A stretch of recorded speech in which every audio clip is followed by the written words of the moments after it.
We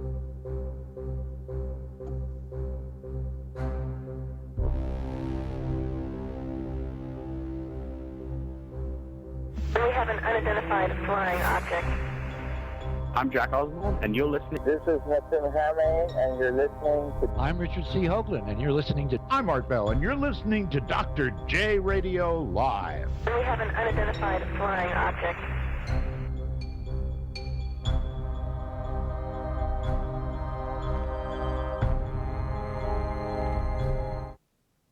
Welcome back to another great episode of Dr. J Radio Live. I'm your host, Dr. J, broadcasting from the City of Angels. And of course, as you know, we are internationally syndicated with 3 networks and their respective AM and FM stations, starting with Late Night in the Midlands in the US, along with Black Swamp Digital Radio, and in the UK, Deprogrammed Radio. I want to wish you all a happy Tuesday already, and I did hope you enjoy yesterday's double show, of course, with Uri Geller. I know lots of people were excited to hear him, and of course, he will be back. But I got to tell you, I have not been as excited for a show as I am about tonight. I know you've all been asking for this guest, and we worked hard to finally bring him. So without further ado, we bring you Father Ashcraft. Father Ashcraft, welcome to the show. Thank you for having me. Good to be here. It's actually a pleasure to have you, as you know, since we spoke before the show. One of the things I wanted to ask you, I guess I'm going to ask you on air before I lead into the question that I was going to ask you, is let's go back, since a lot of people associate your name with, being the exorcist, and a lot of people associate you with also being sort of the new Malachi Martin, except you know a lot more and you've had different experiences as well. When did you first start getting involved in exorcism?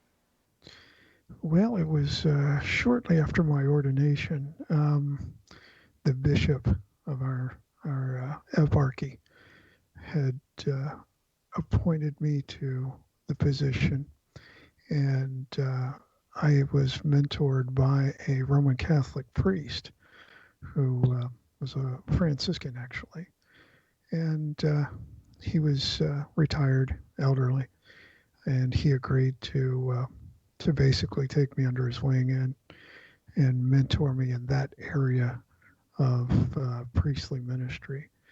And short answer is that's how I got involved. I was basically told, this is what you're going to do, and this is how you're going to learn how to do it. Now, I do know that's a very small percentage. One thing I'm going to tell people on air that I told you off here is people, I'm sure you already know I'm Greek. I would think that you would know that by now. And of course, if you're Greek, chances are you would be Greek Orthodox. And I am very much Greek Orthodox. I was born and raised, and my family, of course, as you know, I'm first generation here in America. So here's my next thing is, like I was saying, is that in the Greek Orthodox Church, in my local church, a bishop was an exorcist when I was young. So we got to hear firsthand stories, and of course he was reassigned. And we knew how rare it was within the Greek Orthodox Church to have a priest that had studied it or was chosen to do that. So my question also applies to the Byzantine Catholic Church that you were ordained in 2005.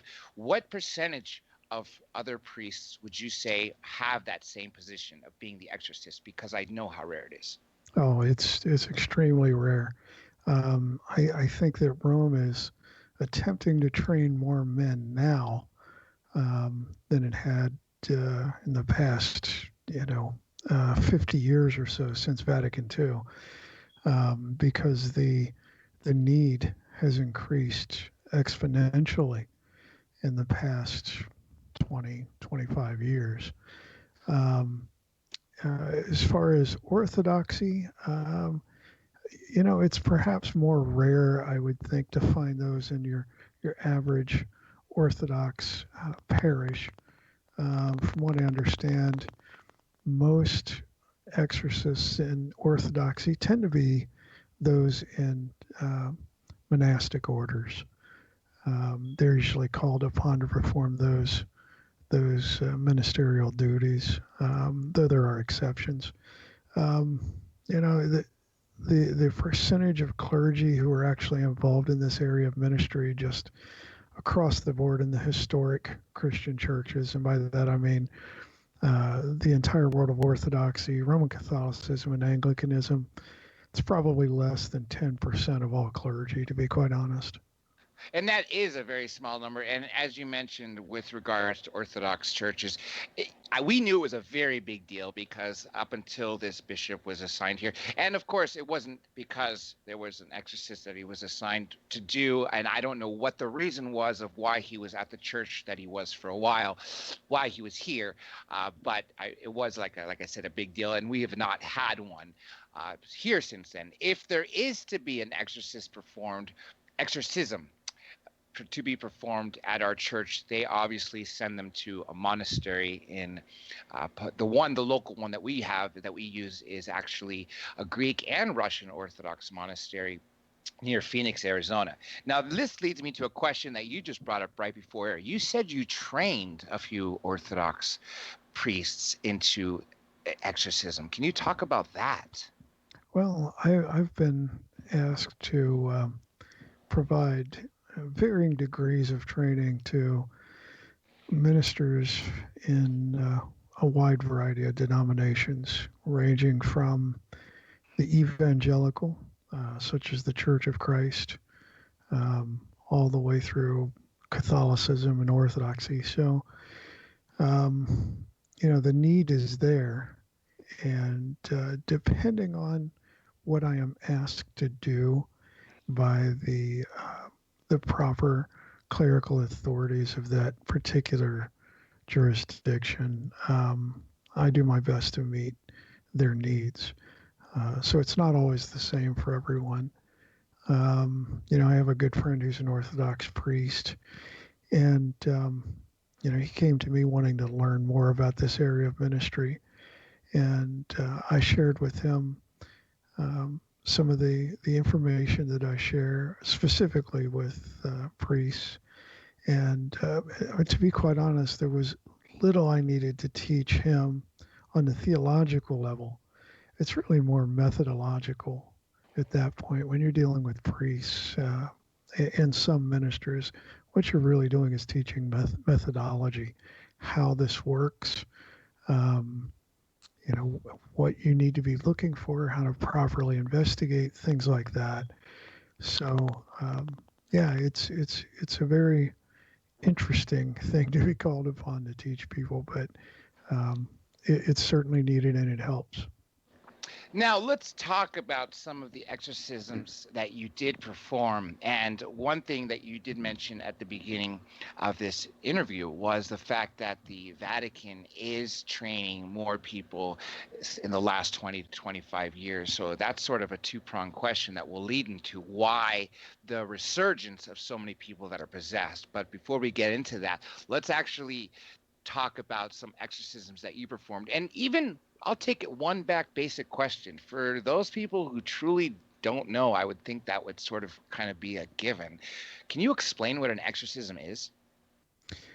Well, first of all, I want to start off by explaining that exorcism is just one tool, one component of spiritual warfare or spiritual combat.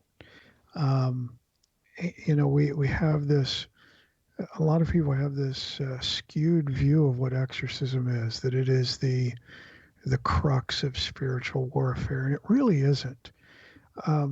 Spiritual warfare itself is the act of bringing the power, perspective, and passion of God's truth and the life of the gospel of Christ against everything that's set against the knowledge of God, that would separate us from God.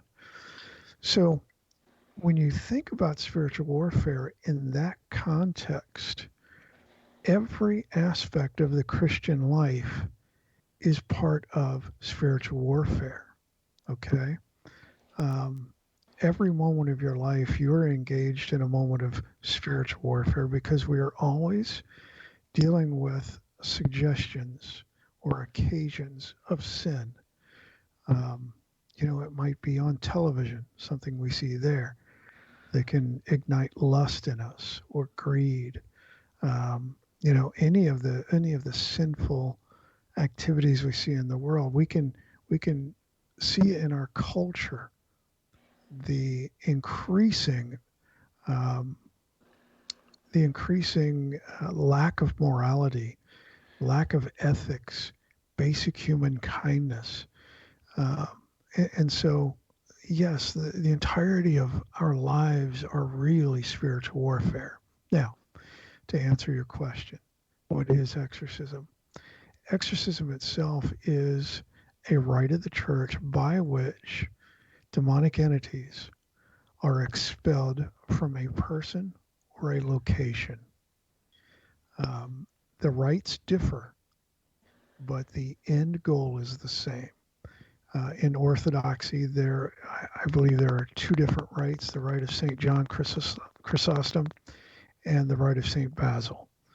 The Roman Catholic Church has their own, the Roman ritual. So the rites are different, but the end result, the end goal is the same: to free the individual from the direct control and influence of a demonic entity. Now, can we talk about some of these demonic entities that enter, or are they generally coming from the same source? Meaning, are they from the same demon that occupy different people, or is it generally? I mean, the question I guess I have to ask you is, obviously they all come from the dark side of the darker side, and obviously we know they're linked through the dark prince. My question is do they vary in? I know they vary in intensity per person, but does each demon per se vary when compared amongst other demons? Well, first of all, there are two different streams of thought with regard to what demons are and where they came from. Much of Christianity, once we moved out of the ante-Nicene era of the church, much of the Christian world began to view them as the 1/3 of the angels that fell with Satan. And that has been considered Orthodox theology across the denominational spectrum. But if we look at the church fathers, the early church fathers, ante-Nicene fathers, we get a different picture there. Okay, the early church fathers looked at the demons as being from a group of beings that were called Nephilim. Okay, you were going to say something? I don't No, want... no, I'm listening intently. Okay. I'm glad you brought up Nephilim, because that's a whole different topic that we've covered before. But Okay. Please proceed. Well, then your listeners are probably familiar that this comes from, initially, we know a lot more about them from the Book of Enoch. And it talks, the Book of Enoch explains how a group of angels known as the Watchers came down to Mount Hermon in modern-day Israel. And they decided that they were going to take to themselves wives from the daughters of men, and from their union, their procreation with these human women, they bore the offspring known as Nephilim. Now, the Book of Enoch tells us that the flood that we read about in the Old Testament came about because the Nephilim had so polluted the earth, had so caused men to engage in so much sin, that God was grieved that he had ever created a humanity, and he was angry with the Nephilim and brought the flood to wipe them out. Well, the early church fathers, people like Tertullian, Irenaeus,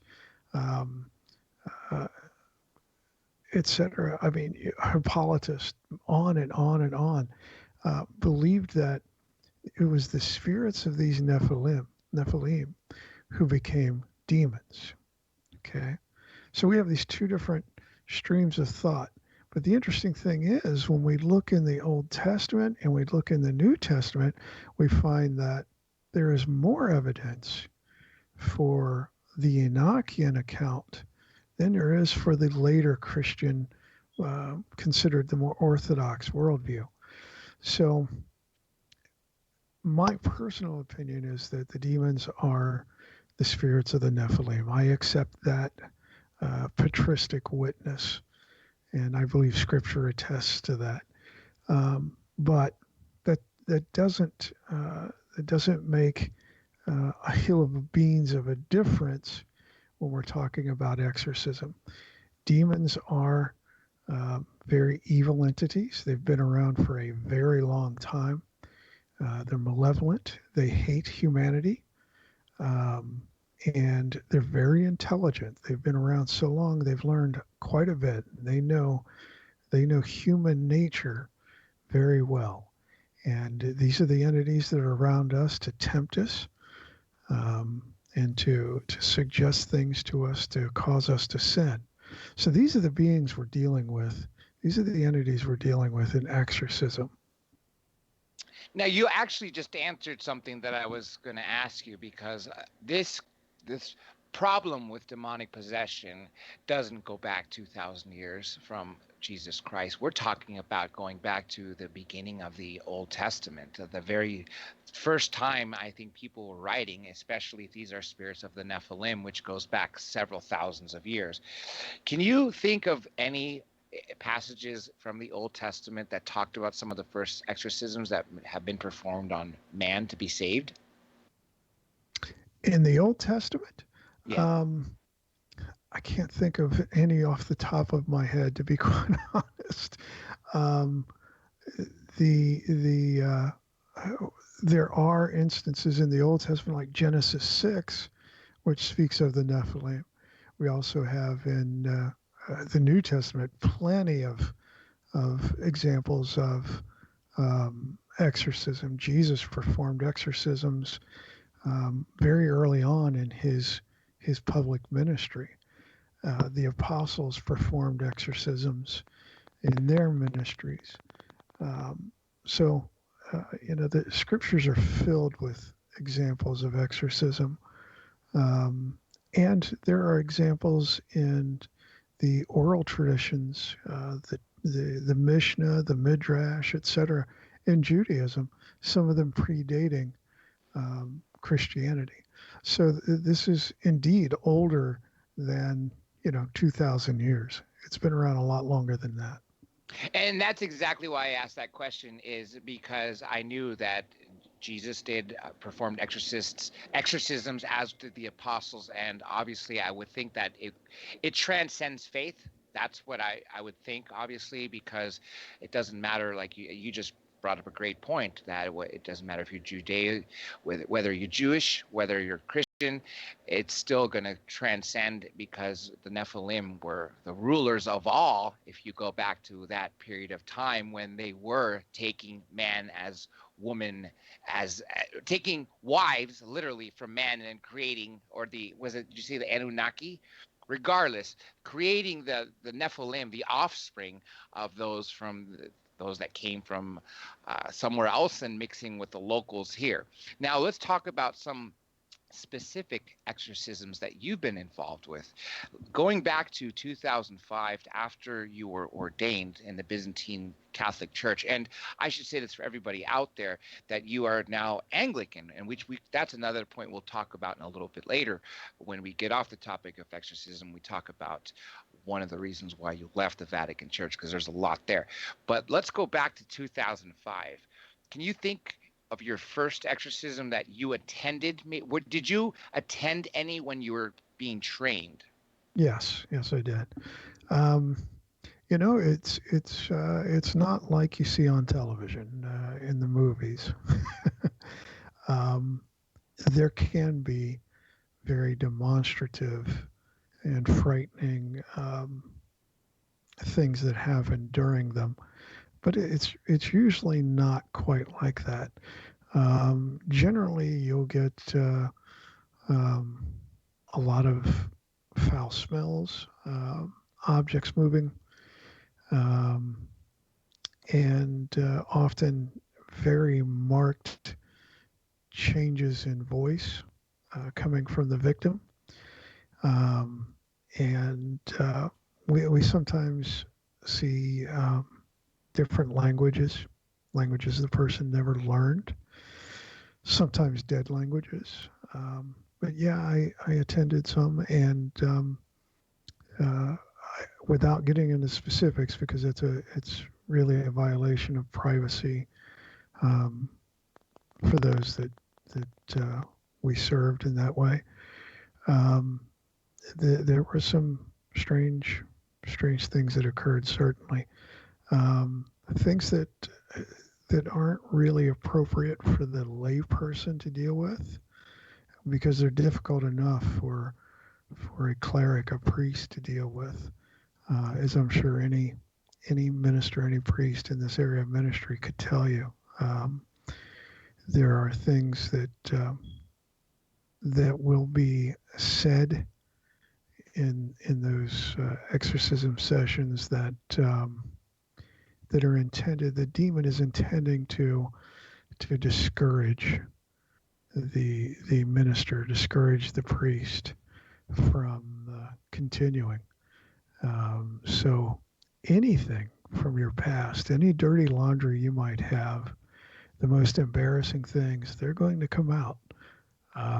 So you just know that going in, you're going to be a target. One thing or two things you actually mentioned are exactly two of the things that always stuck out in my head, going back to that bishop from St. Nicholas Greek Orthodox Church, which was the exact years. I'm guessing that was a time frame because he wasn't even there for a full year. Would have been somewhere in the late 80s or possibly 90, 91. But two things that I recall were, of course, the foul smells, that was very apparent, and the speaking of tongues. The dead languages, that is something that is interesting and, of course, would make perfect sense. Without getting into specifics that would violate anybody, would you be able to talk about some of these dead languages? Well, I mean, there are reports from all over the world from various exorcists of languages like early Latin and Paleo-Hebrew and some of the Middle Eastern languages that have since died out being spoken. So and sometimes it's just languages you don't understand and you don't have the time to research, and usually that's more common.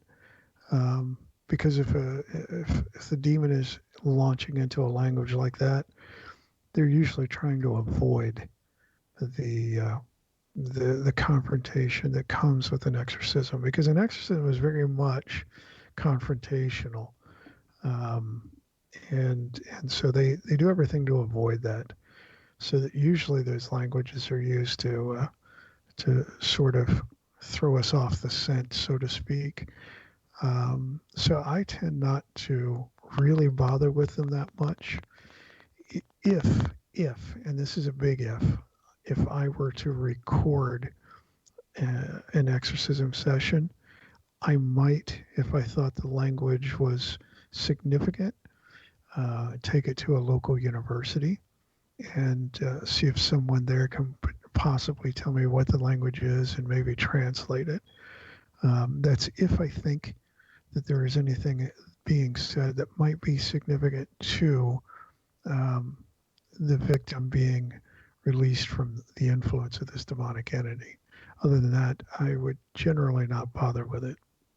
One thing for those people who may be questioning about this, I got to tell you, if you're with someone, if you haven't figured out that something's wrong or they're possessed, if they're speaking in a language that no longer exists, for instance, if someone starts speaking ancient Greek, which is pretty rare even at a university level, at a graduate level, for those few people who are still learning it just to uncover what was happening thousands of years ago. It's not like people are holding conversations on it now. I mean, I just couldn't imagine having someone that is not just speaking into random words, but actually a spoken language that had been died out throughout humanity that is resurfacing, then that goes deeper than that person could ever become in their whole entire life. This goes back to their soul that would be attached to what the demon is attached to, going back thousands of years. Again, Father, this proves what you were talking about, the link, the timeline, which makes perfect sense because, like I said, we've talked about the Nephilim. We've talked about the offspring of them creating or taking wives with humans and having the offspring. Richard Shaw and Ellie Marzulli, for all you folks out there who want to do some more research or listen to some of the past interviews, or let me tell you about the Watcher series. There's a great deal on them, by the way, if you want to pay attention to what they're offering right now for the last two. But there's 10 of them total. This is the Watcher series. They go really into depth into that subject. Now, something you said at the beginning of the interview, this is a good time to ask it. You mentioned that in the last 20 to 25 years, they're increasing the training. Why do you think, I mean, I could take a good guess why, but in your professional opinion, why do you think there is a better need to have more now? Is it because more people are being possessed? Well, well, one of the things you have to keep in mind is there are different degrees of demonic influence. Okay, possession is the most severe. There are two other basic areas in which an exorcist would be called upon to help. Obsession and oppression. Obsession is a state wherein the person is obsessed with a particular sin. They can't stop thinking about it. This is generally considered a demonic suggestion. The demon does not give them rest from the thought of this. The victim themselves might even want relief from this, but they can't get it. It is constantly in their thoughts. They think about it all day long, every day, crave it, even though part of them dreads it and wants to be freed from it. And then there's oppression, where a person is attacked from without. In other words, the conditions of their life, the people in their life, their finances, their marriage, their children, their employment, their careers, they're all just being attacked incessantly to the point where this is not just normal. This isn't just, oh, they have bad luck. There's something demonstrably wrong in the series of events. So, possession is just, one of the areas in which we'd be called in. So when you look at where our culture is moving and the great defection away from Christian morality and ethics in our culture, that is going to leave people open to even greater degrees of demonic influence. And I think it's for that reason that we are seeing more cases of demonic attack on those three levels: obsession, oppression, and possession. And so a greater need for people trained in this across denominational lines. I'm glad you actually talked about the three different kinds, with possession being the most severe kind of demonic influence, because I would think that a lot of people, just as you mentioned, that the person's having bad luck when they're talking about obsession or oppression, are actually mistaken what their lives are going through when it's actually some sort of influence from a demon. Have you seen that happen with a lot of people, where they just write it off as something else going on in their life, or like you said, bad luck, as opposed to actually having somebody tell them, hey, look, I think you should probably talk to someone about this?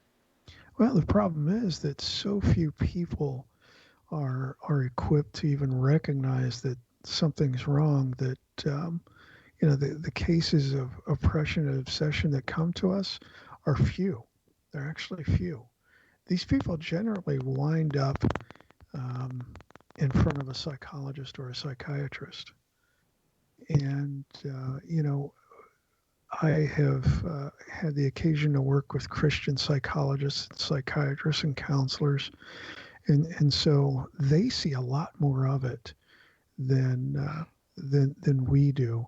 And so part of what we do is we equip these psychologists, psychiatrists, and counselors to try to deal with that within the purview of their the scope of their abilities. If they get a case and they think that there's sincerely a need for clerical intervention, the church to intervene, then they'll usually recommend that person contact us, and vice versa. If we get a case where somebody thinks that they're being demonically attacked, but really they're potentially suffering from an organic disorder, then we'll refer them back to them as well. When you talked about psychiatrists getting involved, I would think that's even worse. Throwing drugs at the problem is not going to make it any better. I mean, sometimes I would think that would be the cause of the problem. Some of these psychiatric drugs have really taken a toll on the youth, and even forget psychiatric drugs. Just look at any drugs, including vaccines. I mean, the amount of poor children who are suffering from various things, including autism these days, is just a very scary thought. So to take a problem that could be solved in one way and to throw big pharma at it, and I don't see how that could ever end well. I would hope that people that are trained in psychology and psychiatry would think to also refer problems out like this instead of thinking they could always solve it, because some people are too, I hesitate to use the word agnostic so I don't offend people, but the proper term would be to be open-minded. That would be the proper term, to be open-minded that something else needs to be done. And vice versa. There are a lot of so-called deliverance ministers out there who just assume everything is demonic. And, that's not always the case. There are organic disorders that can cause people to manifest symptoms that are common to possession, but don't rise to the level of possession. They don't meet all the criteria. And unfortunately, a lot of these deliverance minister types are ill-equipped to recognize that. So, for example, they wouldn't know if they're dealing with someone who has Geschwin syndrome or, bipolar disorder, schizophrenia, temporal lobe epilepsy. There are, even something as simple as sleep paralysis. These people, they're ill-equipped, and so they act on them as if they're demonic. And what they've done is if you have somebody, for example, who's schizophrenic, and you add the imagery of the demonic to their problems, then you can make things far worse for them. And so one of the things that I train ministers, priests to do is to hold themselves to a very high standard of evidence when dealing with potential cases, with any claims that come to them. We must see clear evidence of preternatural activity. There is a methodology that I teach and that I stick to myself.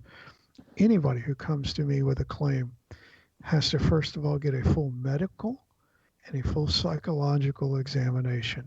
I need those right up front. The next thing I need, an environmental examination. We go to the environment, the home. We check for, gas leaks, radon gas, high electromagnetic frequencies, molds. Check the water. Test the water. Test the soil around the home.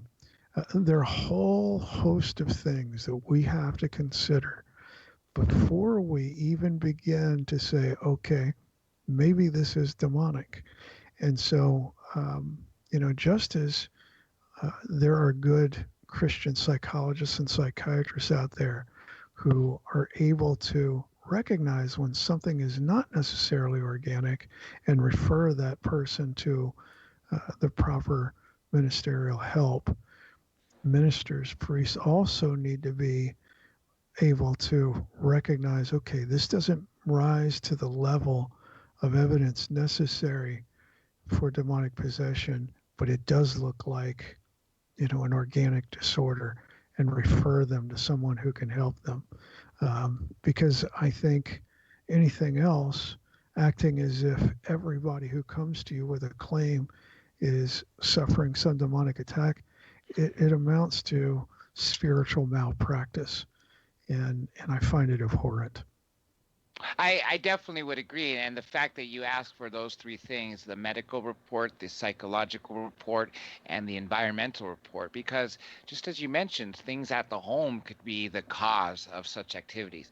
Now I'm going to sort of flip-flop this question from people, humans that are possessed to some ability to some have some sort of demonic influence, not just possession, as we pointed out, the different kinds of possession being the worst, from obsession to oppression. Have you seen spirits, demonic spirits or demons occupy spaces, locations, actual locations as opposed to people? Yes, yes.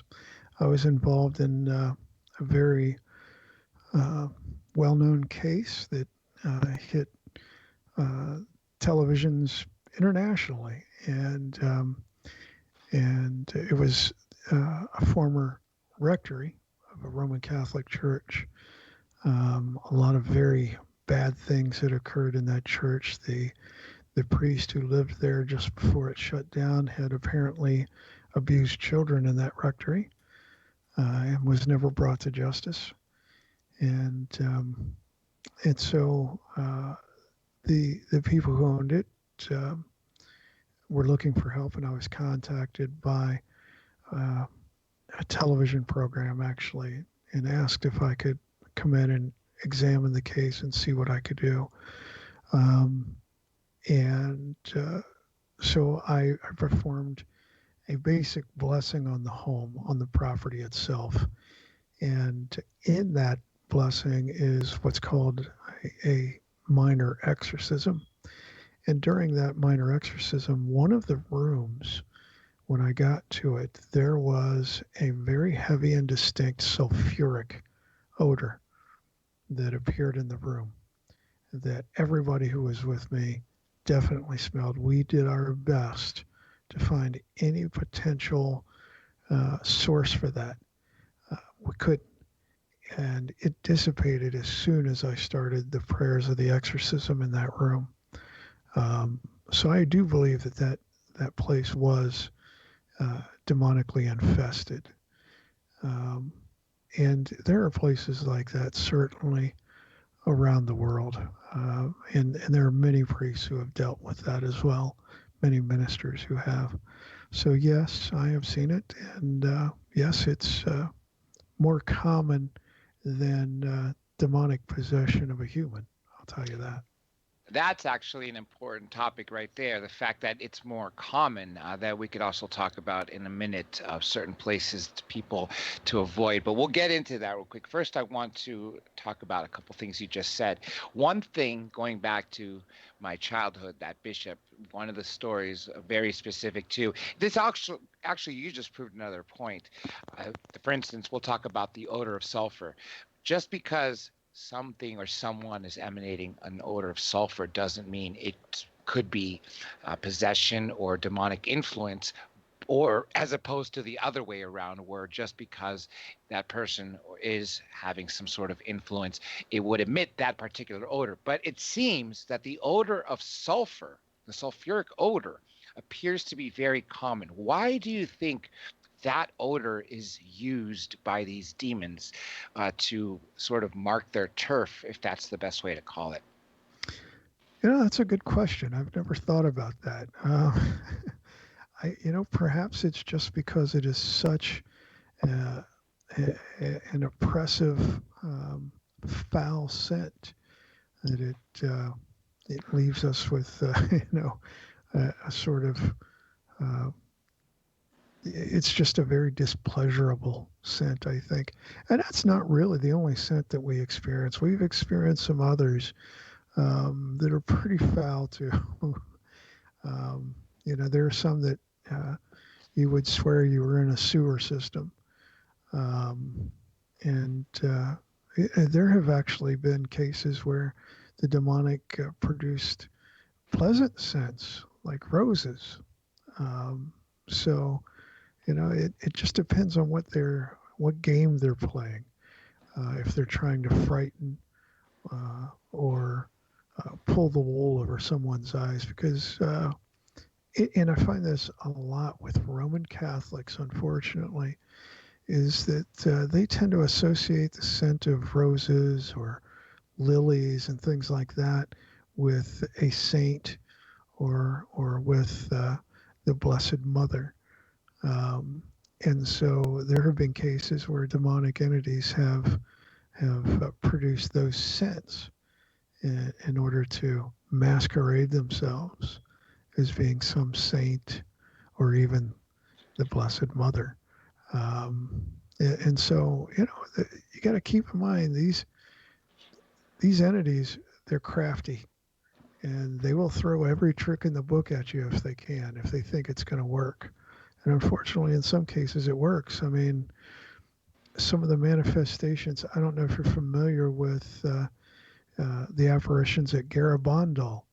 No, but I'd love to talk about that. If not, I invite you to look them up and your listeners to look up the videos for that. There are several children who are purported to be the visionaries of an appearance of Mary at Garabandal in Europe, and some of the manifestations that these children display are patented demonic manifestations. For example, walking backwards, repeated standing and kneeling on hard stone and showing no signs of pain, bending on their knees, bending backwards so that they're almost contorted backwards into a U shape, looking up at this entity, sticking their tongues way out, things like this. So, and a lot of Roman Catholics accept Garabandal as being a legitimate apparition of the Blessed Mother. So, the demonic entities are crafty, and you can't accept everything at face value. I would definitely think twice if I saw traits like you just mentioned, walking backwards, or I literally, like you said, bending back, like almost like a contortionist, or like you said, repeatedly kneeling down and standing back up on something hard. I would think that this is anything but going to the light, if anything, going towards the darkness. Now, when you mention this, is this something current going on at Garabandal? I'm not really sure that it is. I don't think it's currently going on. I think it started in the 1960s. I believe the supposed visionaries are still alive, but there are videos that you can find on YouTube of these when they were children in the midst of their visions. And there are some good websites out there that can explain the frightening manner in which they behave during those. And there have been others that have come and gone. I mean, L.A. Marzulli, even though I'm not the biggest fan of his work, he has come out with some very interesting information on the apparitions at Fatima, that I think is certainly well worth considering. So, I think a careful reexamination of these historic visions and apparitions is definitely warranted in light of what we know about demonic activity. I would definitely think so, especially like you said, the very historical ones that people to this day consider holy, like Fatima. I mean, this is something that I remember seeing on Unsolved Mysteries. I mean, you can't go anywhere essentially without it still being talked about as one of the largest things. People still every year go to Fatima and I mean, right now, this is something that people still to this day celebrate the event. And what was it that Eli Marzulli talked about at Fatima? Because that's one thing that I had not had a chance to discuss with him about off air or on air. Well, he, and I don't think the research was original to him. I think he picked it up from a Spanish author, if I remember correctly. Anyway, they discovered that there were some older records of the official records of the contemporary records, even of the apparitions at Fatima, kept by the bishop there, and others, and that shed a different light on these apparitions, such as like the miracle of the sun. Really, the people there did not report the sun dancing in the sky. They described a disc that swooped down over the crowd and moved, and basically they described a UFO. Is really what they were describing, what we think of as a UFO, and the seers there at Fatima weren't the only ones to see this apparition. That somebody else saw it just before they did, and they had a very different story to tell about what this apparition said and did, and that the contemporary records demonstrated that this entity never did say it was from heaven. It just pointed to the sky. That was it. He goes into much more depth than I can do it justice. So I would suggest if your listeners would like more information on that, I'm sure he has something available at his website on it. And one thing that you did mention with Eli Marzulli, one thing that I'm sure he's talked about with you, or if you were just paying attention to his research, he's very adamant that I believe he says all extraterrestrial activity is demonic activity, and that's one of the things that separates his research. Now, whether people believe that or not, just take it as you will, but I would think that some, if not, some of it would not be here for our proper reasons. But before we drift on to that, you talked about locations, and I want to ask you, some of the stations or the networks that you've been on, they're pretty huge, as you mentioned. National Geographic, I see also CNN and Travel Channel. Did I miss any? No, that's pretty much it. Travel Channel, CNN, National Geographic. I've contributed to programming on all of those. When you were on there, was it about that location that you were talking about, where you performed that mini exorcism, or was it for various different topics within exorcism, or just other topics in general? It was various topics, and I didn't appear on every one of those. CNN wanted me to appear on a show, and I declined because I wasn't able to be free for the day and time they needed me to be there. But I was a contributor to the program, and helped them with some background information, and in getting a guest to fill in for me since I couldn't be there. National Geographic, I was also a contributor to a program on exorcism. There was a brief mini-series on there that I helped with. And then the Travel Channel I appeared on several times for a program called Ghost Adventures.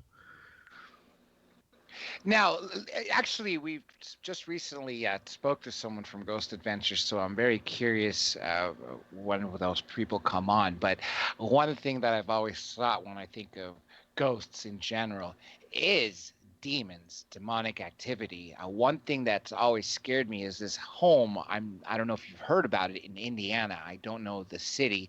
The city Gary comes into my mind, but then again, that just could be because that's a coincidence where Michael Jackson was born.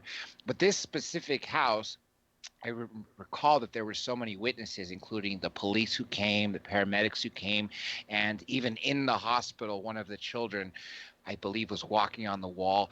But now this home was bought by one of the famous researchers. Do you know which home I'm talking about? The famous haunted home? I do. What's your take on that? Because it sounds to me from the descriptions there that was absolutely, influenced by a very rough demon, if not more.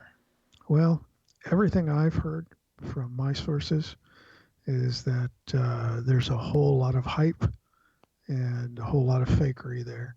That house has since been torn down as well. Yeah, I've not heard from any reputable sources of anything legitimate going on there. Everything that's come my direction from it has been basically, don't bother, it's a fake. I'm glad you actually squared that up for us, because you're absolutely right, Father. There is a lot of hype with that.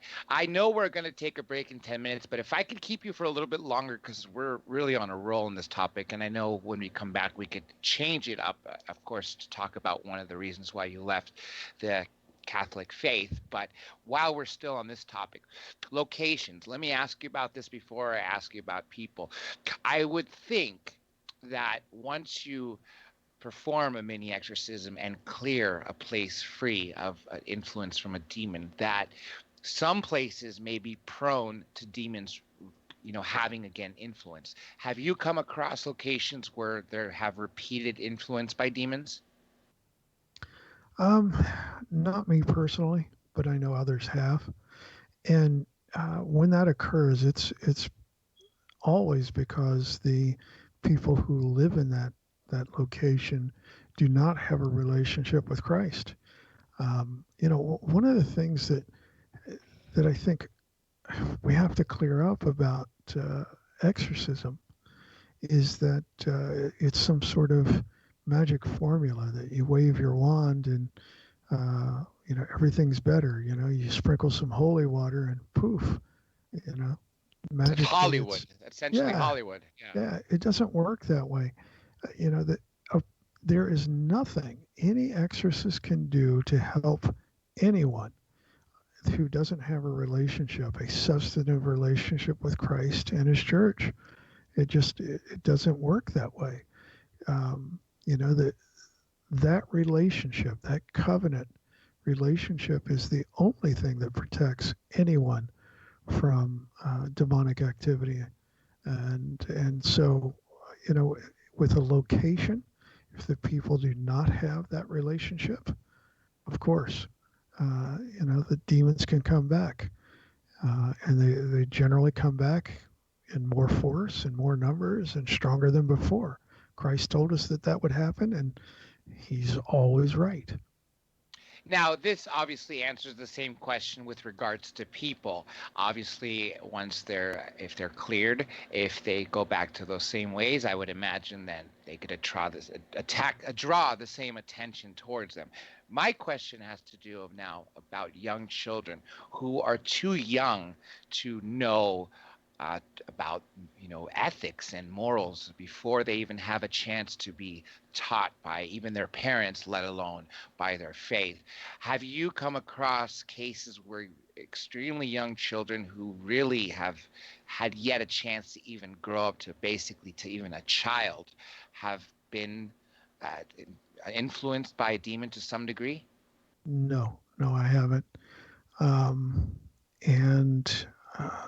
I think those cases are pretty rare. You're talking about before the age of accountability. Yes. Theologically, the answer to that is that children who haven't reached the age of accountability are protected by the grace of God because they are considered innocents. And so we don't see that. If you do see that, then you know that there's something more going on. Usually that you're looking at some sort of occult activity, maybe abuse. So that's cases like that get very, very sensitive. So yeah, I don't know that I'd want to go any further into that topic than I have. No, by all means, you actually answered my question with the key word that I didn't ask when I mentioned young children was innocence, because that was the big thing right there. Is in my eyes, obviously, children that are that young are too innocent to, to understand anything, let alone to make any wrongful choices. That's where I see that.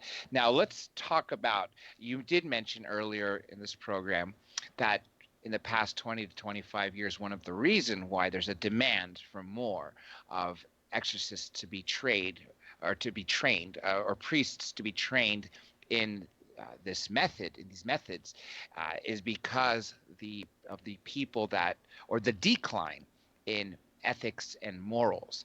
Now, is there something, or I guess there's a lot of specific things, but can you talk about people that are maybe doing something more so than other people, like what's the proper word am I going to say? People who may be even seeking this out. What sort of things should people be weary of, to stay away from, to avoid even having sort of coming in, contact with a demon who would somehow have some sort of influence to possibly even get as far as possession? Well, certainly. First thing, avoid occultism, all forms of occultism, even those that you think are benign. Don't play with a Ouija board. Don't try playing with a pendulum. Don't play any of those silly children's games where you're trying to conjure up Bloody Mary, etc. Yeah, they seem silly and simple, and for the most part, they may be. But there are many cases where people played those silly games and inadvertently opened a doorway. They let the demonic come in, and it can happen. Another thing that I have been telling people, and I told the Ghost Adventures cast, stop the ghost hunting stuff. The things that you do, that you see commonly involved in the ghost hunting thing, they're forbidden in sacred scripture. For example, one of the most common things you see ghost hunters do is to try to get EVPs. And in order to do that, they'll stand in a dark room, and they'll, with their recorder, and they'll speak out loud, as is something here, is someone here, etc. Well, Deuteronomy 18:10 through 12 gives us a whole list of things that are forbidden, and amongst those is necromancy. And when you're standing in a room trying to get EVPs, talking into the air, guess what? Whether anything there was there or not, you're engaging in necromancy. Why is it forbidden? Well, specifically because you could be opening up the door to the demonic. So those are the two big things. The other things are, there's so many culturally that can lead to problems. Father Malachi Martin, wrote a book where he detailed cases, not cases of his own. A lot of people seem to think those are cases of his own. They were cases he learned about from other priests. And some of the things he dealt with in there were, transgenderism, people who are transsexuals, that their gender dysphoria, their gender identity issues wound up opening the door to the demonic, other sexual perversions, domination, bestiality, people who are obsessed with blood, things like this. There are a whole host of things that can lead to that you really want to avoid. And, during the investigation phase, there's a whole series of questions that we sit down with the person who is making the claim, and we go through with them, and they cover some pretty sensitive stuff, including sexual life, sexual habits, fantasy life, things like that. So it's pretty in depth and pretty broad what can get you into trouble. I'm glad you brought up the Ouija board, because one thing that's always struck me is I think it's Parker Brothers that makes it. They literally are marketing this toy for children. I mean, and again, I even use the word toy because that's what they use it. But it just blows my mind how this same item, which has been known historically as something that can open a doorway, like you said, inadvertently into contact with something that you definitely don't want to be in contact with, yet it's repeatedly marketed and sold in the children's aisle. I mean, before Toys R Us went away, anybody can walk into a Toys R Us and I think even on the box it says age like 3 to 99 or something like that, or something really young. I mean, almost to the point of marketing towards children who are innocent before the age of accountability. That's a scary thought, Father. Why do you think that a large game company like that would be that way? Unless, of course, maybe at the top they themselves are something's not right there. Yeah, I think it's just the nature of capitalism. If there's a buck to be made, they're going to make it. That's a very sad thing, especially when it comes to do with people's souls. Now, this question is sort of self-serving, but I have to sort of ask it. Because demons occupy souls, or that's what they look to influence within a person, I would assume that once the person passes, the demons accomplish their job because they've captured the soul and taken it where they want to go. Have you ever seen someone who has passed, who has sort of acted as they've been revived, like sort of what people would say the zombies of Haiti or different things like that, when in fact the person's soul is definitely not there, but yet that body that is physically dead acts reanimated? Or is this just myth? No, I can't say that I've ever experienced that myself. There might be some missionaries out there somewhere who have experienced that, but I'm not aware of any cases. Okay, I'm going to ask real quick if we have time for a break real quick, and when we get back, I do want to go into the Vatican and why you left there and globalism. So with that being said, everybody stay tuned. I hope you learned a lot so far, and I hope you've been excited as I was why I wanted to bring Father Ashcraft onto the show. So Katie and Daryl, if you can, hit the break. Everybody stay tuned. We'll be back in 3 short minutes.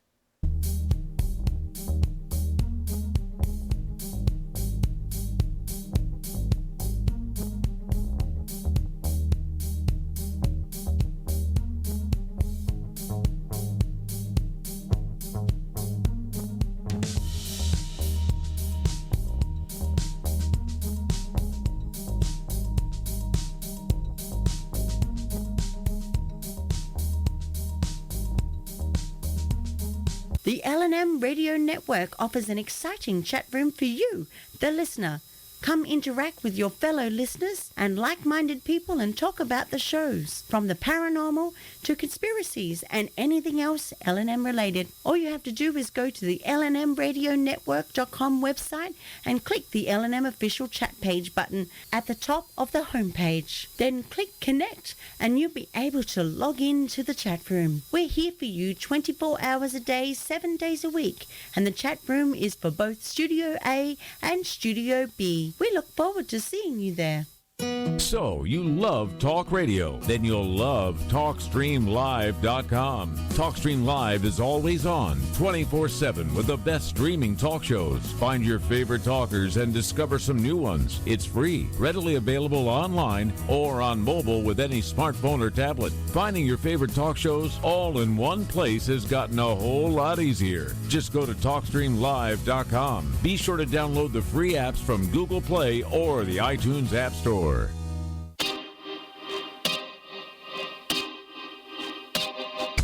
This is Jason Bland, host of Paranormal Soup on Late Night in the Midlands Radio Network, and we're streaming as a webcast to our Facebook page, Midwest Paranormal Presents Paranormal Soup, where we have guests who will blow your mind, live ghost box sessions where you can call in to see if the spirits will talk to you, and the World Wide Web of Weird with the latest in paranormal news and evidence. We're bringing the weird every Sunday night, 11 p.m. to 1 a.m. Eastern on the LNM Radio Network. Do Do you own a laser printer, copier, or a fax? Well then, listen close to this announcement. Laser Technologies has been providing high-quality, frustration-free toner cartridges that are guaranteed not to harm your equipment for over 20 years. Laser Technologies will save you on your supplies with high quality and fast delivery. Savings up to 50%. Laser Technologies supplies toner, imaging drums, developer and cartridges for most of the major brands. For a price quote, send an email to service@laser-technologies.com. Include your printer make and model for your part number. Call us at 561-792-9600. That's 561-792-9600. Laser Technologies, providing 100% of the quality at a fraction of the price. 561-792-9600. How to know if you should reach out to a friend. Your friend might be worried, sad, grumpy, angry, stressed, weird, rebellious, anxious, antisocial, lonely, sleeping less, sleeping more, eating less, eating more. Look, there are a lot of things to watch out for, but you know your friend best. So if they're not acting themselves, why not say something? Find out how you can help a friend with their mental health at seizetheawkward.org. Won't you stay and play with me? I'm having a tea party. It's such a lovely day to have a tea party. I'm having a tea party. I'm having a tea party. Won't you stay and play with me? Some knowledge belongs to us and us alone. The way our girlfriends walk, the way they talk, the way they touch their hair. We hold details that only a sister can know about her girls. But what about our other girls? The ones that we carry with us every day. Can we describe them when everything's right? Can we feel when something's wrong? Our bond with our sister girls gives life. But knowing your breasts can save it. Go to knowyourgirls.org for the facts you need on breast health. That's knowyourgirls.org. Brought to you by Susan G. Komen and the Ad Council.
Okay, folks, welcome back to the second half of Dr. J Radio Live. Of course, I'm your host, Dr. J. If you've caught our show late, that we have been interviewing Father Ashcraft.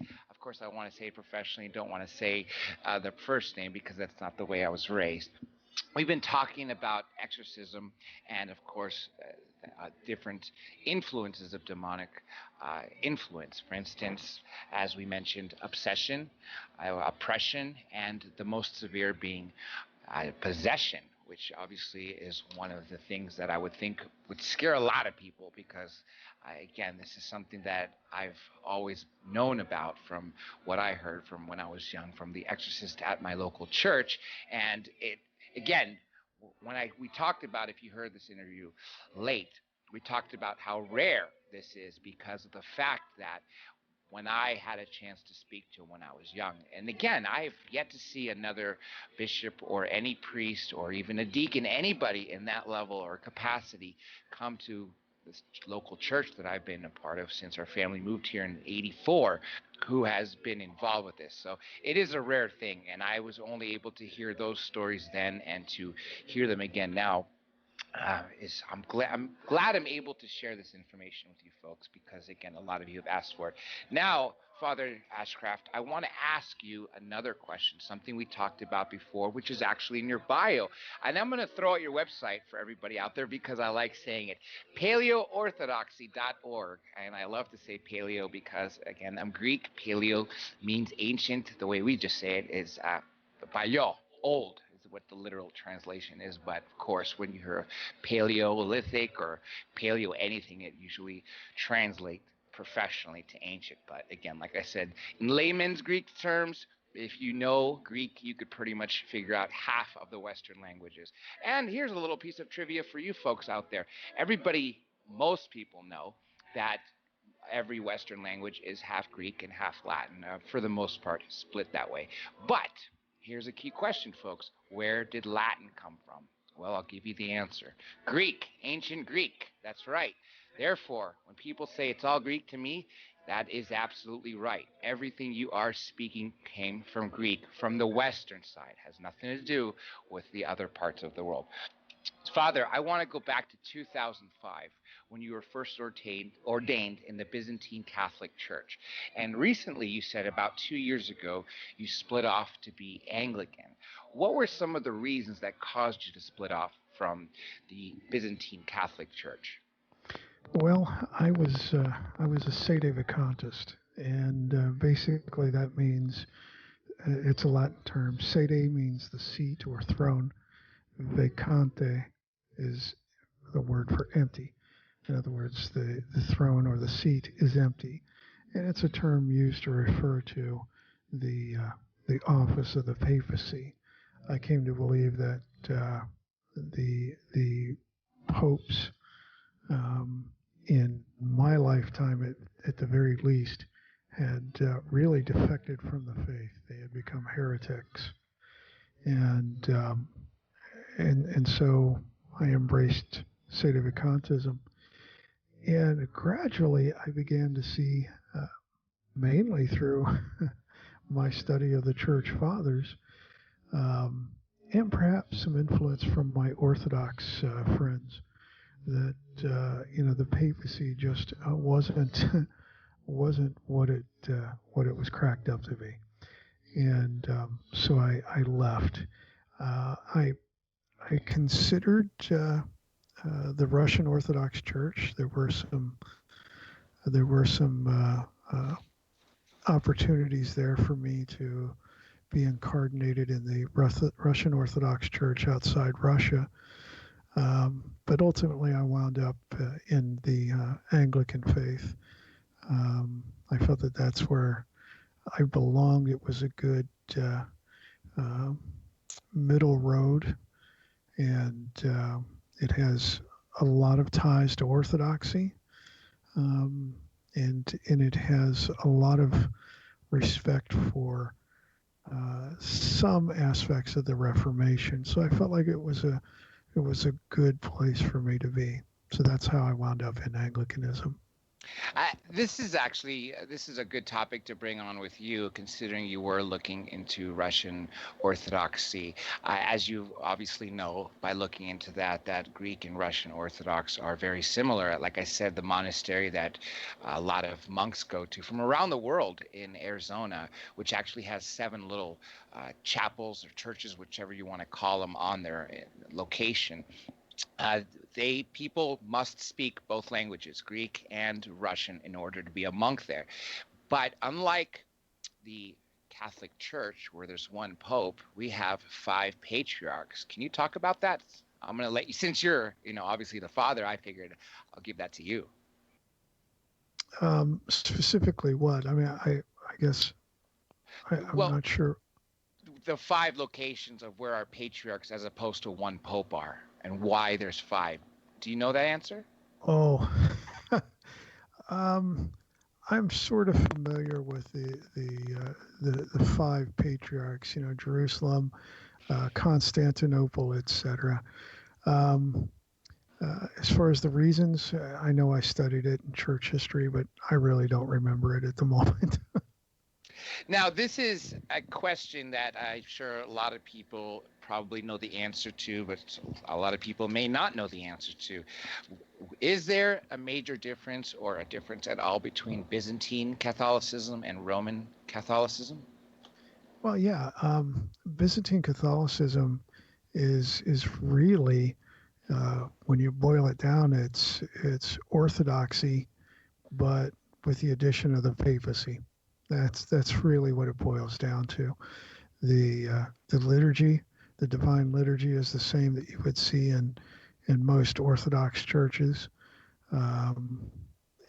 It's just that there's a difference in polity. The Byzantine Catholics accept the authority of the papacy, the infallibility as well. Now, when you talked about the papacy and the Pope in general, when I was mentioning before we came on air, I have a friend whose family is, they're very tight-knit Roman Catholics. I mean, they go to Mass, I think almost every day, if I'm not mistaken, is what their services are.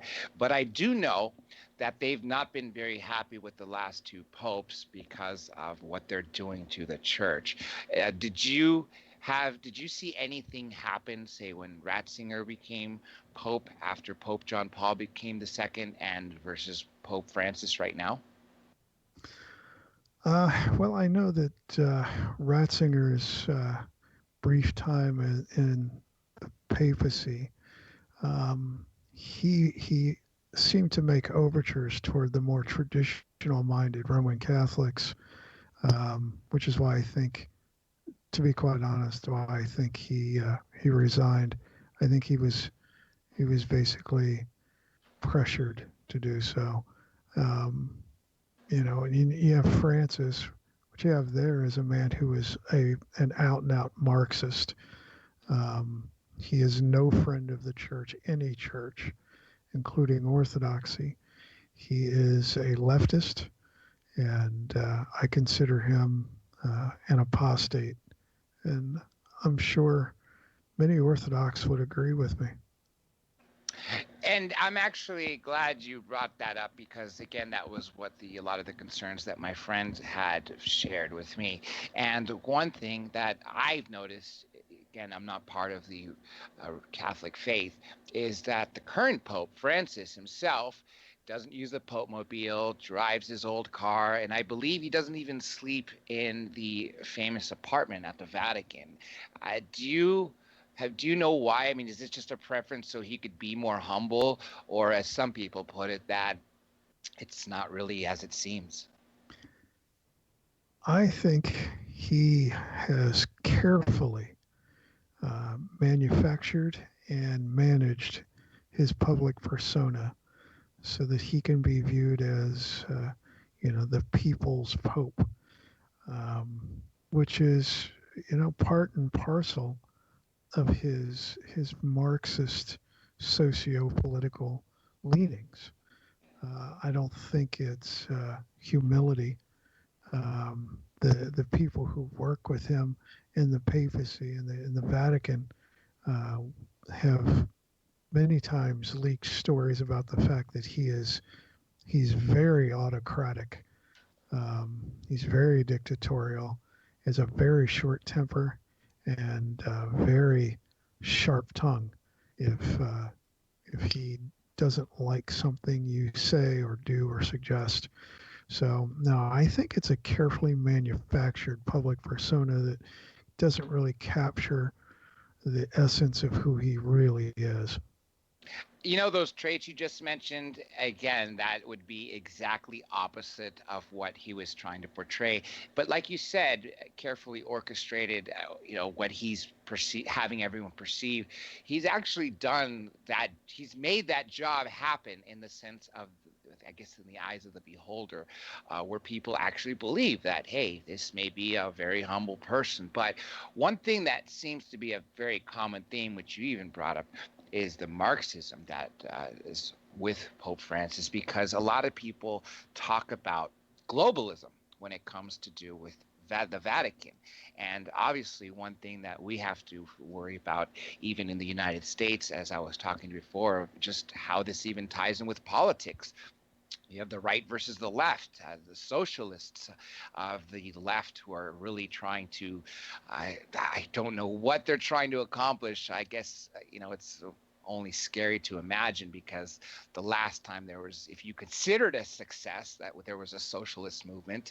And again, I'm not trying to knock anybody out there who's a member of the DSA, the Democratic Socialists of America, but I do ask all of you to please go back and read the history of Adolf Hitler, the history of the National Socialist Party in the 30s. If you want to see what happens to socialism, well, essentially that's what's going to end up. But the dangers of us having a one world government and globalism. Let's talk about that for a bit, Father. Obviously, that was one of the reasons that you even have in your biography why you left. And like I said, there's several reasons why I would think people would want to be against it, because I don't think we are ready to put aside our differences in that sense, even though we probably should, to be a one world government. Yeah, buzzwords like democratic socialist are quite misleading. Socialism never, ever ends in democracy in any form. It is never democratic. It is autocratic. And generally in any socialist state, what we have found throughout history, anytime socialism has been attempted, is that there is an oligarchy who winds up at the very top and everyone else starves equally. That's the only true socialism. Globalism, this whole push for a global community and no borders, the mass immigration and forced immigration of cultures that are quite clearly incompatible, is all designed, in my opinion, to spur societal breakdown, such that perhaps a United Nations military force would be needed to enforce peace and eventually a world government. Of course, the sacred scriptures tell us in the Apocalypse or the Book of Revelation that the Antichrist will reign over a one world system. And so what we're seeing is perfect for just such an occasion. It's prophetic. In a global system, and there is no cultural identity anymore. Everyone will be reduced to economic units. That's all they will be. Your only use to the state will be to produce and to consume. And when you no longer can produce, you will no longer be allowed to consume, and you will die. And that is the reality of a globalist state, a socialist state. There is nothing glorious, nothing freeing, nothing right about them. It's just a nightmarish scenario. I'm actually glad what you brought up we had such a globalist state, which I truly hope that the leaders of this world really stop trying to push for it. I mean, even it didn't matter what side of the aisle you were going back in the early 90s. I mean, you had George W. Bush talking about a new world order. And then, of course, you have people like Senator Warren, who's trying to make a run for the presidency in 2020 to really push for things like this. And then, of course, you have candidates like Bernie Sanders and Alexandria Ocasio-Cortez, which I'm sure all you folks who want to talk about that, well, remember, tomorrow I'm recording Michael Dukakis, so I'm sure he can give us some insight. Maybe he is a little scared of where his party has gone to. But again, speaking about, Father, what you just said, about globalism, how people will literally be reduced to what can they produce, and if they can produce, then they're able to consume, and if they don't, they'll die. My word that literally came up as I was asking that question is, because I sort of expected what your answer was, expendable. People will be expendable. And just like you mentioned, when it comes to socialism, you have an oligarchy, so you'll have the protected few. And so essentially, if we have globalism, well, that's essentially what's going to happen. It's socialism on a global scale, except for a few protected few that are the so-called dictators, rotating dictators, and each one of us will have nothing, will mean nothing, and will be expendable.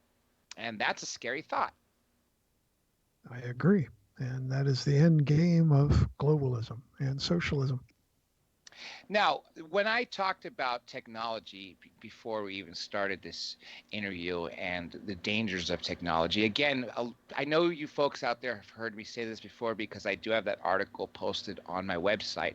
It's titled, Chicago Tribune article. It's titled, "The Unabomber Proves the iPhone X," or "The iPhone X Proves the Unabomber Was Right."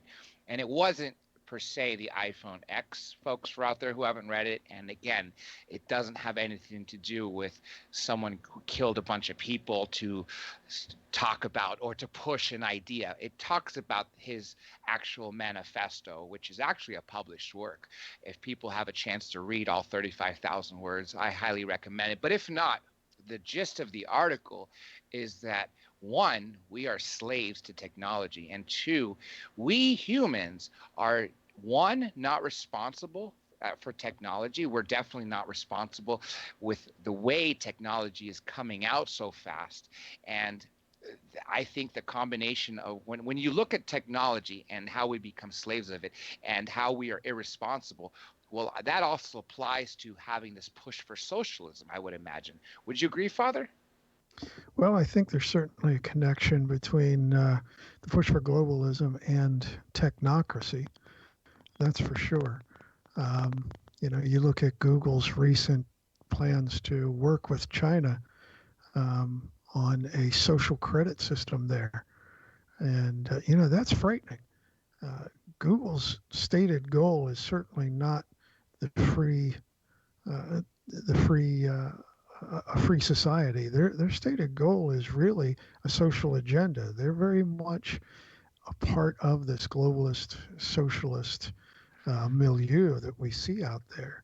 They make no bones about it, and their recent work with China is just evidence pointing to that fact. And the dangers that we're starting to see from some technologies, such as AI, the dangers they could potentially pose are just phenomenal. Are such technologies actually controllable? We don't know.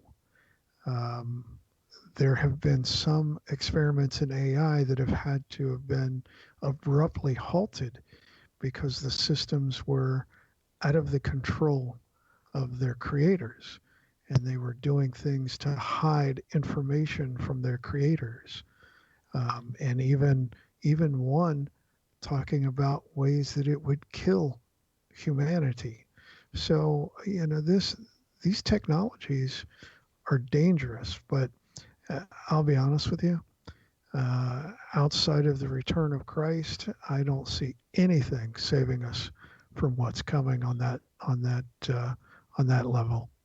I'm actually glad you brought up AI because this was something that, if you folks listening recall, David and Darren and I were talking about how they're openly talking about and pushing this forward. But here's the problem: is just like you said, these AI, artificial intelligence machines, once they become self-aware, just like you said, Father, you just gave examples of where they're doing something that the masters, us humans who are building these machines or these technologies, are left out of the loop, or worse, just like as shown in the movie Terminator 2, where these machines become self-aware. The first thing they want to do, well, I mean, in the movie at least, is to kill us. But if they've already encountered this problem, it just boggles my mind how they would keep pushing it.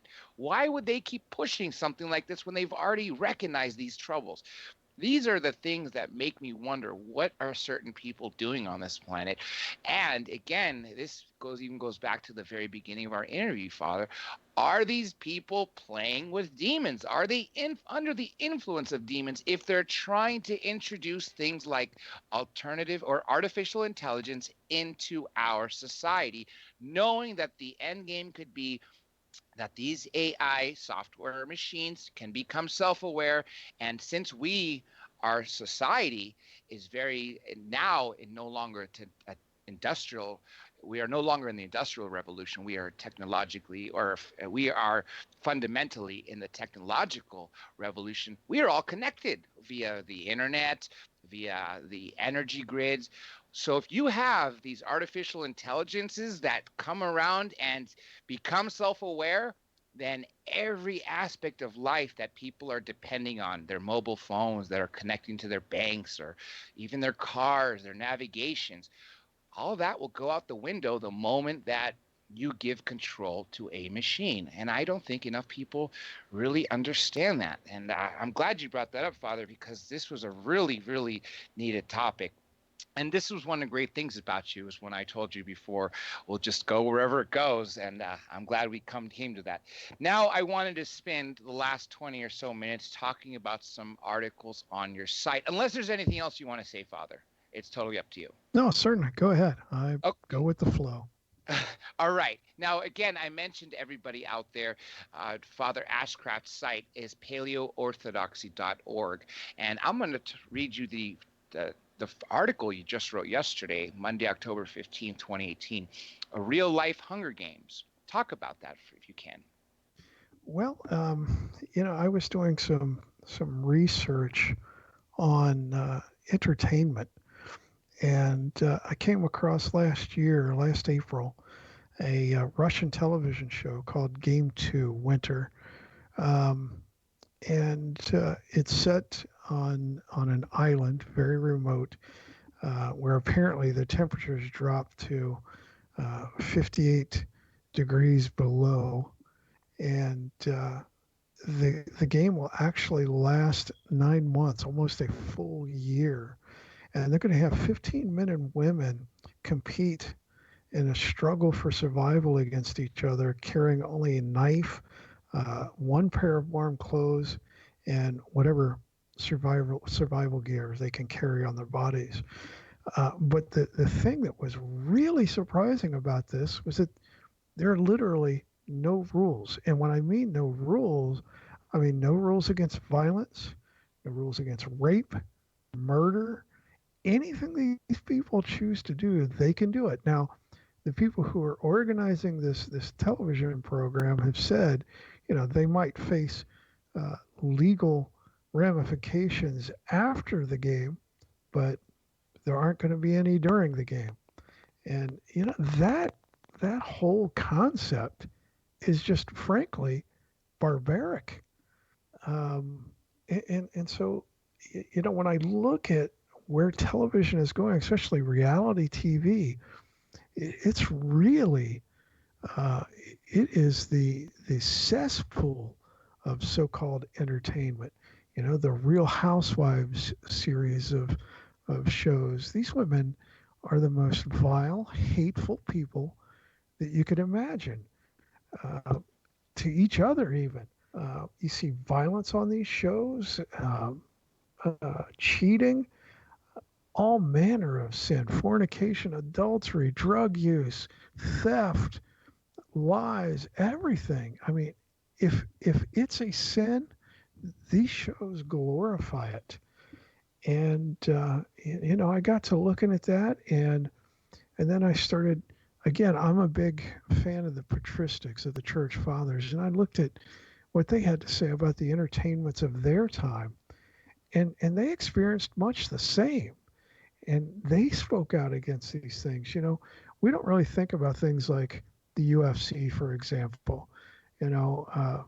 These guys get into an octagon, a steel cage, and literally beat each other senseless, potentially killing somebody, although it's not happened yet. But there's the potential there. There's plenty of injury, lots of bloodshed, and it was just amazing. And I ran across a couple of quotes that I included in that article from a couple of the church fathers, like Cyprian, who said the gladiator games were prepared so that blood may gladden the lust of cruel eyes.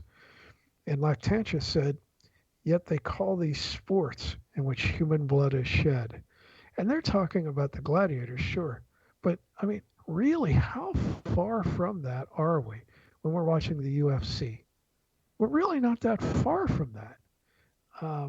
And these other shows glorifying even more perverse things.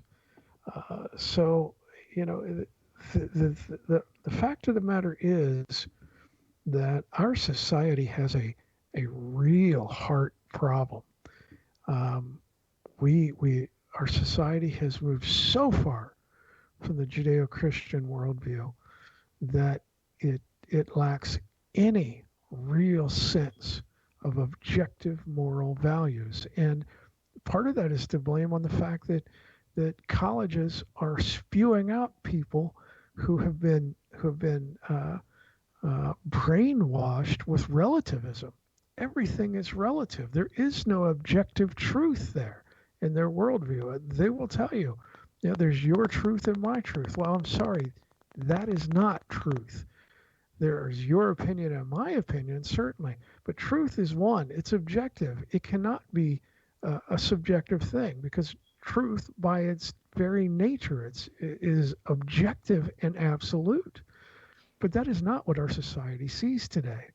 It sees everything in the realm of relativism, and that is just so dangerous. I'm going to comment on that in a quick second. We've had a caller who's been trying to come on, and because of some issues, at least this caller was able to send me a written question. It wasn't very much, so let me at least say the caller's area code, so at least I could acknowledge the caller. It's area code 254.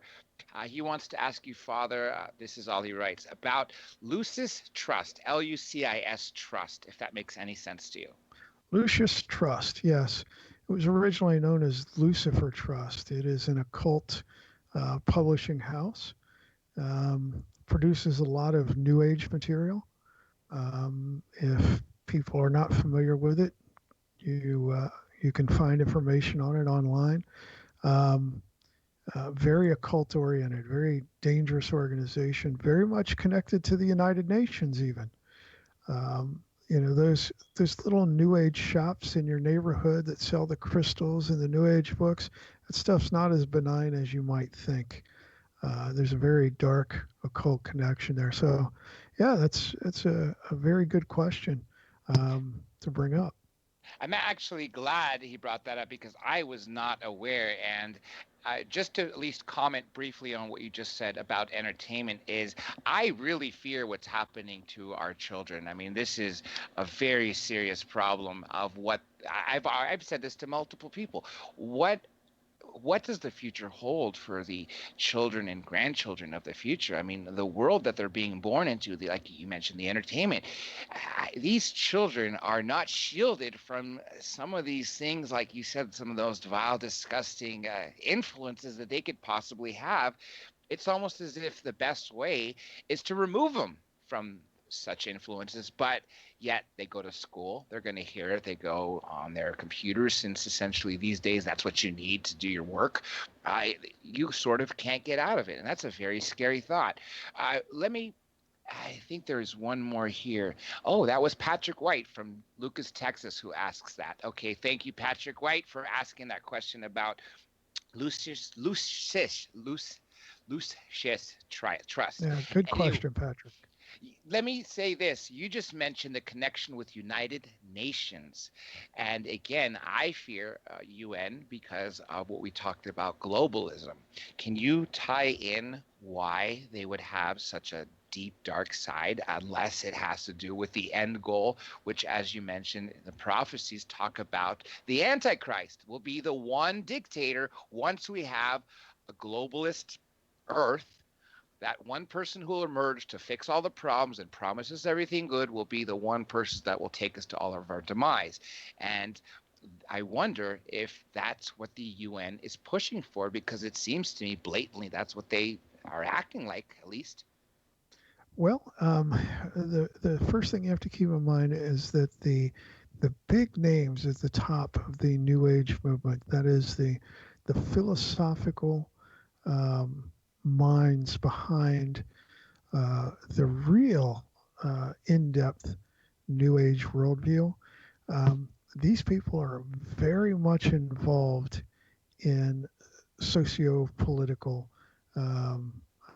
activity, and a lot of it through the United Nations, because the United Nations is a very good tool by which to get this message out and to engineer their stated goal of a one world government. The New Age movement is really a spiritual movement at the ground level that is being used as a basis for the upper level, which is a very occult-oriented group of people, sometimes known as the New Group of World Servers, that they want to bring about a globalist system.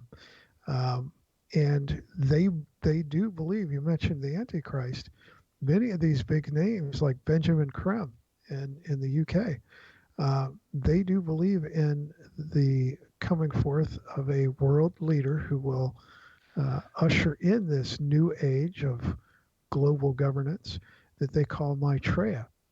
And they believe that he is in the world today. They actually once took out full newspaper ads announcing his arrival, his soon arrival. And so, yeah, I believe they are grooming someone just for that role. And I believe he will indeed be the Antichrist. So that's why you're going to find that connection to the end, because that's the best tool by which to make that globalist dream come true.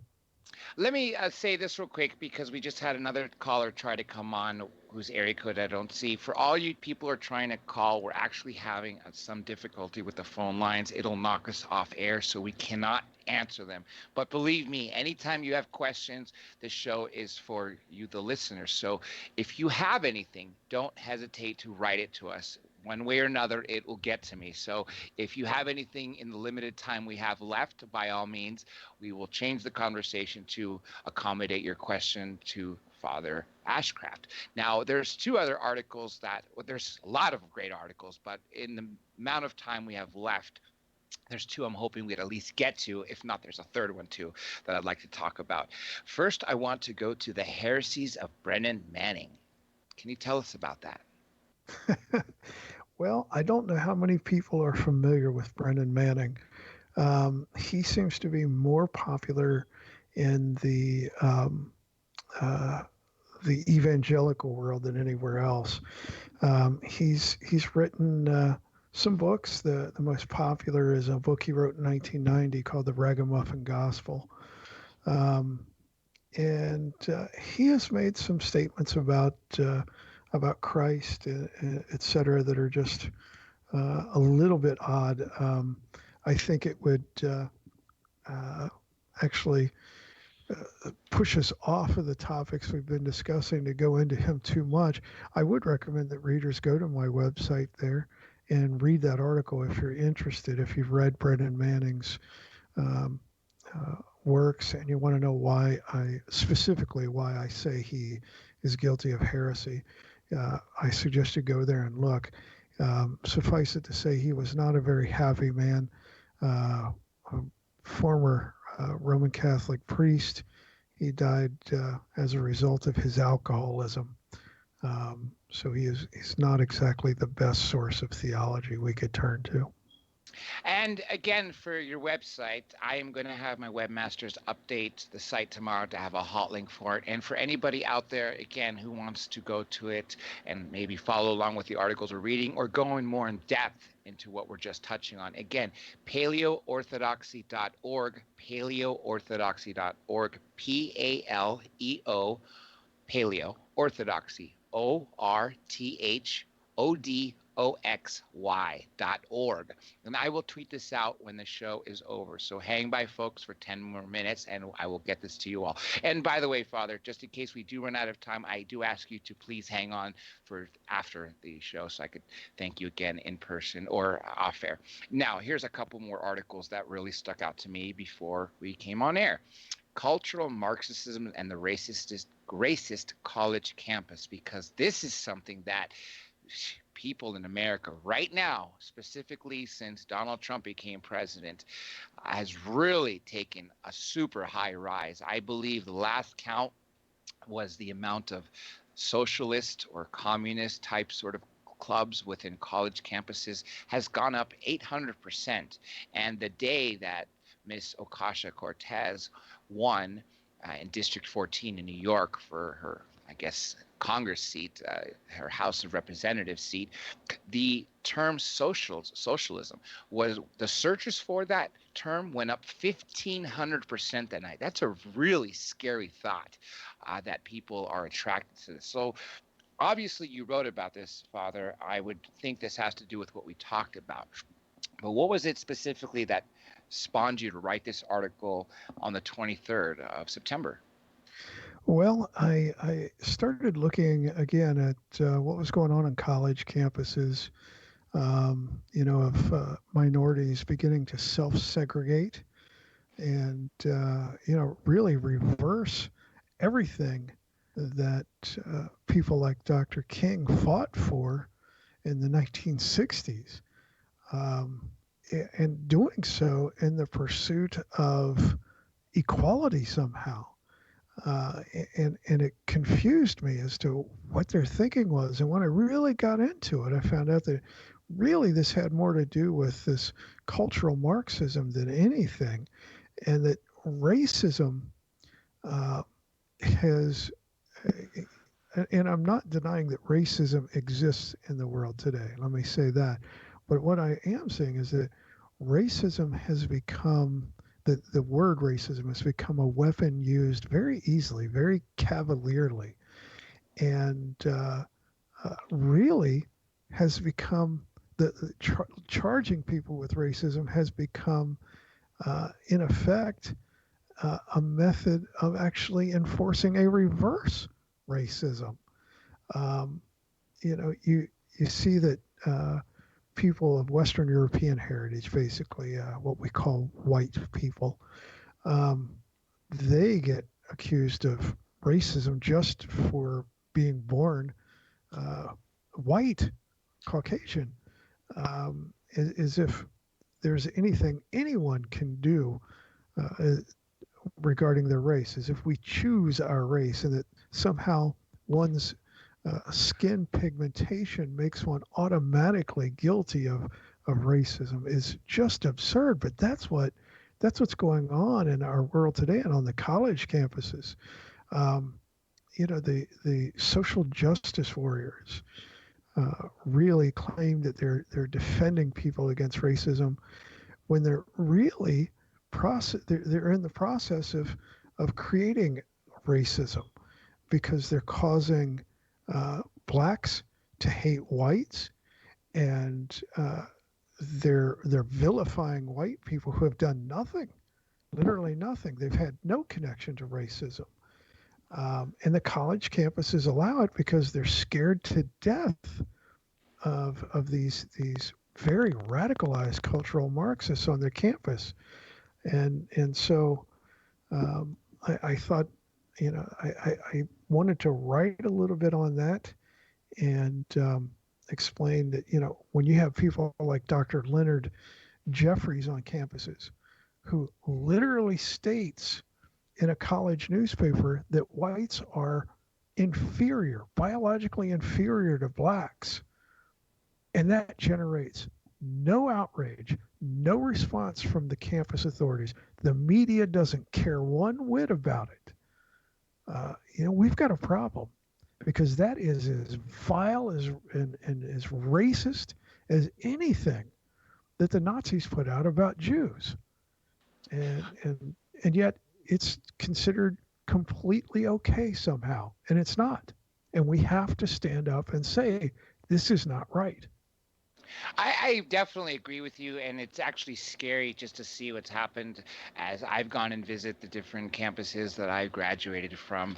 I'm sure a lot of people out there know that I went to a lot of schools after high school. I went to junior college, then I went off to UCSB, then I went off to Loyola Law School, and then Pepperdine School of Law. And so every time I visit them, the culture has turned differently. And every time I think of racism, there's just one thing I have to say to people. Remember, folks, we bleed the same blood. Okay, you can take an organ from one person of one race and put it into another person, and it'll work just fine. So anybody who's promoting this, I please ask that you look internally and realize that this is not going to get you anywhere. Unfortunately, there are questions that I wish we had time to get to, and I feel bad for all you people in YouTube Nation. I do promise I will get these questions out to you to some point, especially when we bring back Father Ashcraft. I will give each of you a shout out in a second, but first I want to give Father Ashcraft a chance to talk about his work, where people can find him. Of course, I mentioned his websites, his podcast, and everything else. Well, you can visit my website, as you've mentioned several times, paleoorthodoxy.org. I've got plenty of articles on there. There's a whole library of them where you can go and look for them by subject matter. Most of what I write on is theological, but that brings me into writing on culture and society and science, ethics, morality, a whole host of things. I have a series of articles that I'm working on right now on consciousness and self-realization from a Christian point of view. What is it? What is consciousness? What is mind-body dualism? So I don't present fluff on my website, or at least I try not to. So I hope there's something there for the serious thinker. And the podcast, I haven't started it yet, but it will be forthcoming. I'm actually currently looking for a network, maybe an online radio station to carry it.